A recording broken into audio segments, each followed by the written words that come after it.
आज हम करेंगे रासायनिक अभिक्रियाओं के प्रकार। रासायनिक अभिक्रियाओं के प्रकार के बारे में पढ़ने से पहले एक पुरानी चीज़ मैं आपको रिमाइंड करवाऊंगी। वो ये थी कि द्रव्यमान बराबर है परमाणु संख्या, यानी कि जब जितना द्रव्यमान होता है वो परमाणु संख्या से ही बनता है। इसीलिए हम इक्वेशंस को बैलेंस करते हैं।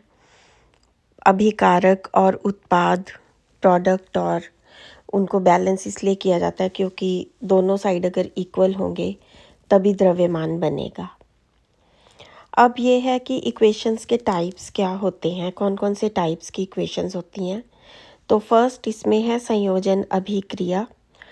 बुक में थोड़ा ज़्यादा लॉन्ग दिया होता है, मैं आपको शॉर्ट, आप एक कॉपी रख लो और उसमें लिखो संयोजन अभिक्रिया तब होती है जब दो या दो से ज़्यादा अभिकारक मिलकर, यानी एरो से पहले वाले अभिकारक कौन से होते हैं, एरो से पहले वाले, जब दो या दो से ज़्यादा अभिकारक मिलकर एक उत्पाद बनाते हैं, यानी एरो के बाद सिर्फ एक प्रोडक्ट बने, ठीक है, तो वो होती है संयोजन अभिक्रिया।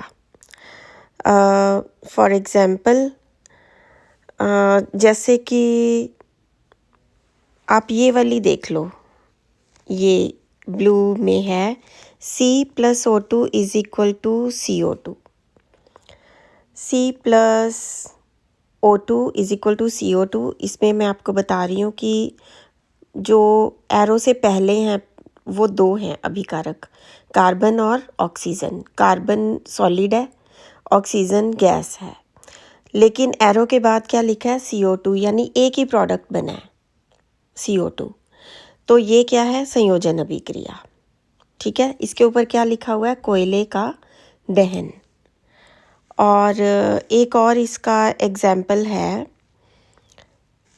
H+O2, ब्लू कलर में देखिए, H2H2 + O2 is equal to 2H2O। मतलब अगर हाइड्रोजन एक अभिकारक होगा, दूसरा होगा ऑक्सीजन, एरो के बाद क्या लिखा है, तो उससे पानी बनेगा, लिक्विड बनेगा, H2O बनेगा, यानी कि दो अभिकारक थे और एक उत्पाद था। जब दो या दो से ज़्यादा अभिकारक हों और प्रोडक्ट बस एक ही बने, एरो के बाद बस एक ही चीज़ बने, तो वो होती है संयोजन अभिक्रिया, ठीक है। उसके बाद हम देखते हैं वियोजन अभिक्रिया।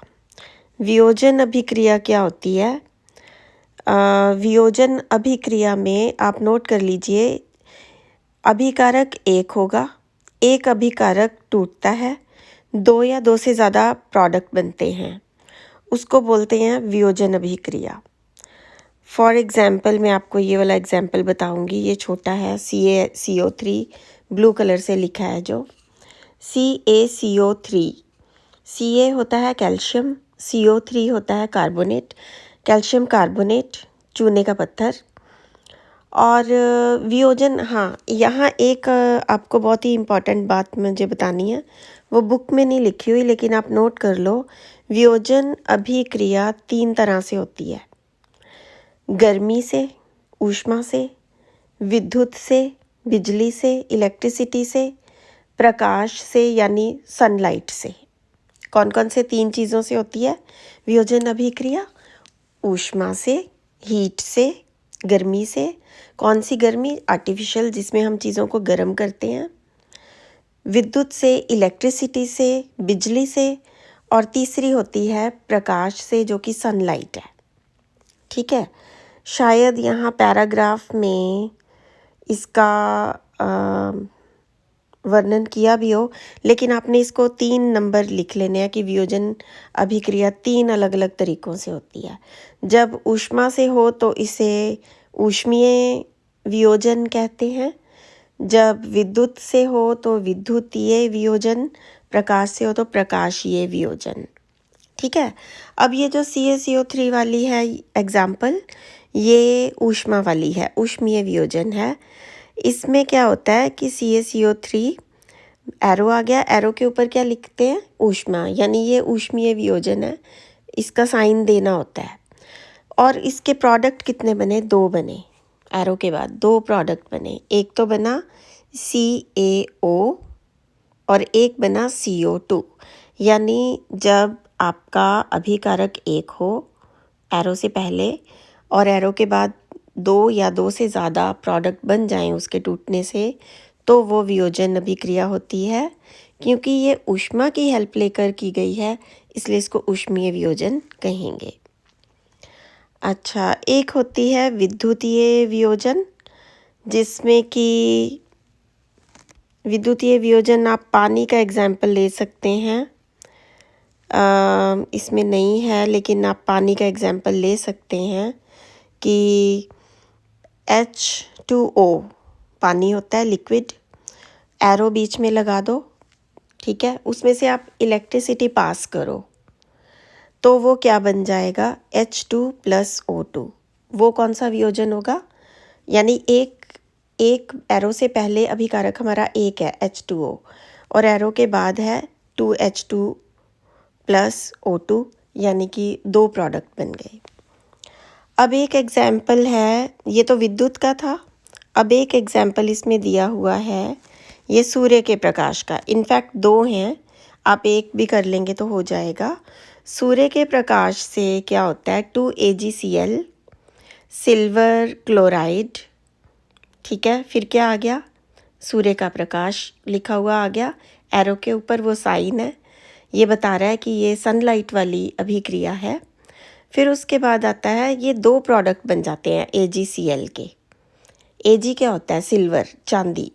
दो प्रोडक्ट बन जाते हैं, एक बनता है 2Ag, दूसरा बनता है Cl2 क्लोराइड। और ये ब्लैक एंड वाइट फोटोग्राफी में काम आता है। किस में काम आता है, ब्लैक एंड वाइट फोटोग्राफी में। देखो यहाँ लिखा भी हुआ है, श्याम श्वेत फोटोग्राफी में इसका यूज़ किया जाता है।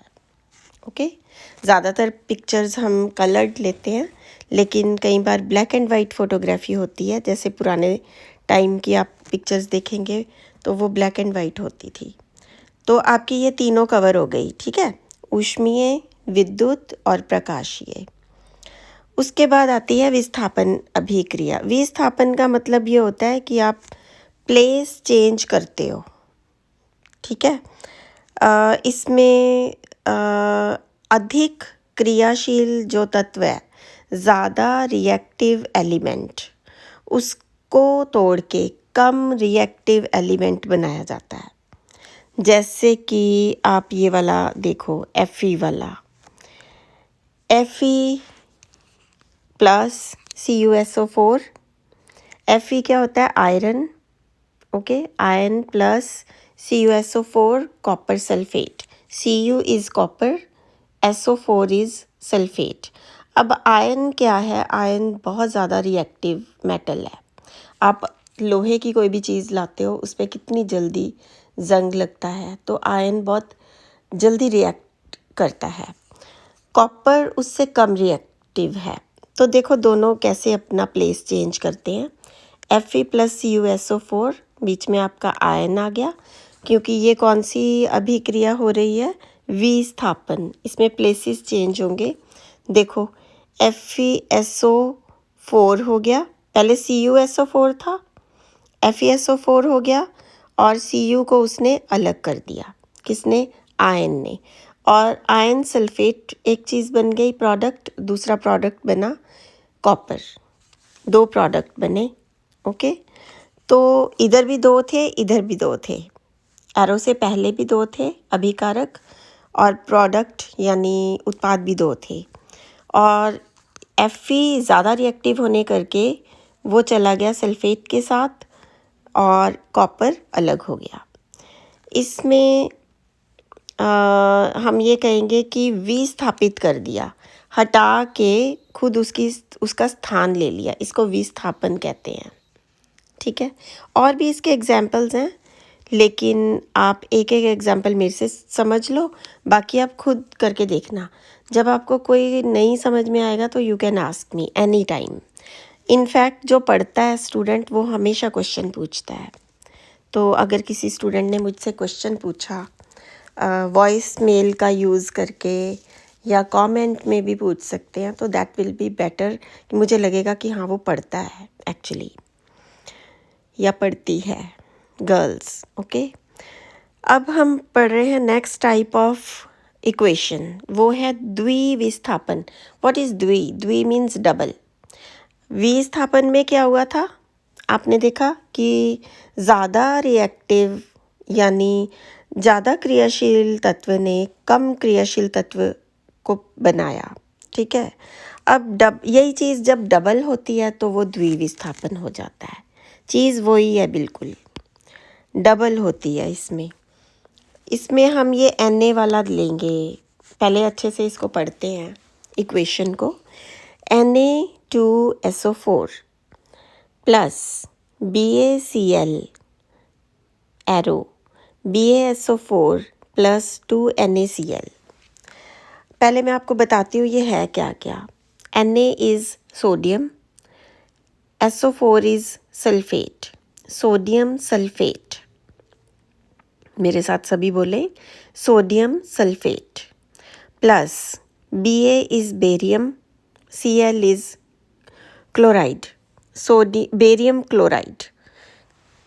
तो दो अभिकारक हैं, पहला है सोडियम सल्फेट, उसके साथ प्लस बेरियम क्लोराइड, एरो द्विविस्थापन होगा, यानी 2 बार प्लेस चेंज होगा।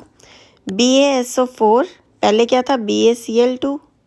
ओके, तो SO4 ज़्यादा रिएक्टिव होता है तो उसने Cl2 को अलग कर दिया और वो BaSO4 के साथ मिक्स हो गया और वो हमें दिख रहा है यहाँ इक्वेशन में। प्लस इसी सेम चीज़ यहाँ पर हुई है, पहले था Na2SO4 और यहाँ बन गया 2NaCl, तो ये डबल डिस्प्लेसमेंट हो गई, यानी द्विविस्थापन हो गया, यानी ज़्यादा रिएक्टिव एलिमेंट ने कम रिएक्टिव एलिमेंट के यौगिक से उसको विस्थापित कर दिया, उसका प्लेस चेंज कर दिया। अब मैं आपको ये बताऊंगी कि उपचयन और अपचयन नेक्स्ट टाइप है, वो होता क्या है उपचयन और अपचयन। एक मैं आपको सिंपल लैंग्वेज में बताना चाहती हूँ उपचयन अपचयन क्या होता है, आप नोट भी कर सकते हैं। उपचयन होता है ऑक्सीजन ज़्यादा होना, ठीक है, हाइड्रोजन कम।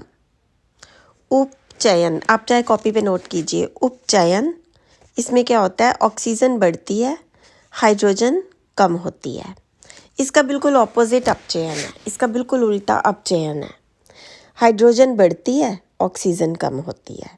एक बार फिर मेरे साथ बोलिए, उपचयन ऑक्सीजन बढ़ेगी, हाइड्रोजन कम होगी।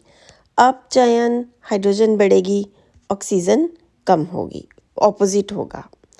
अब हम इसमें एग्जाम्पल लेंगे। एक तो सिंपल ही आप ले लो, C+O2 is equal to CO2।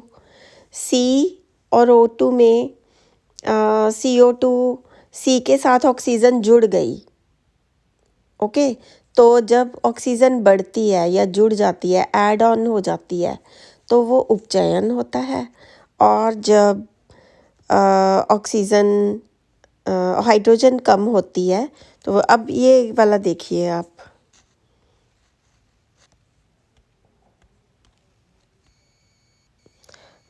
To CO plus O2, ठीक है, 2CO CuO।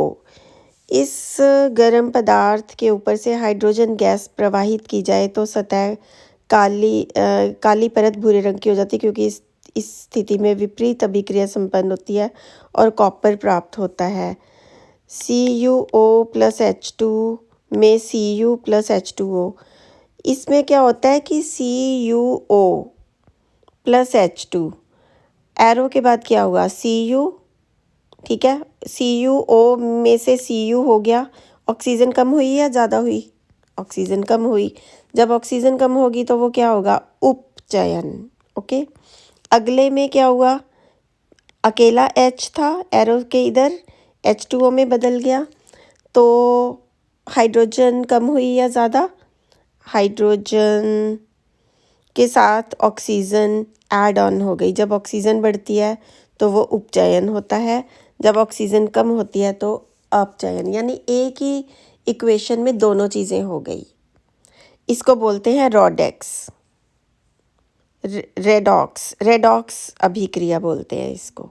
आज बस इतना ही, और मैं इसके आपको नोट्स भी बताऊंगी कैसे बनाने हैं कॉपी पे, जिसमें शॉर्ट, क्योंकि अच्छा पूरा इतना जितना मैंने आपको करवाया है ना, ये आपने पूरा चैप्टर रीड करना है, ये नहीं कि इसमें से कुछ छोड़ना है। If you have any question, अगर आपको कुछ कोई भी क्वेश्चन हो तो आप मुझसे पूछो, नो प्रॉब्लम, आप क्वेश्चन पूछो, आपको सॉल्यूशन उसी टाइम मिलेगा। और हाँ, रेडॉक्स तक आपने सारा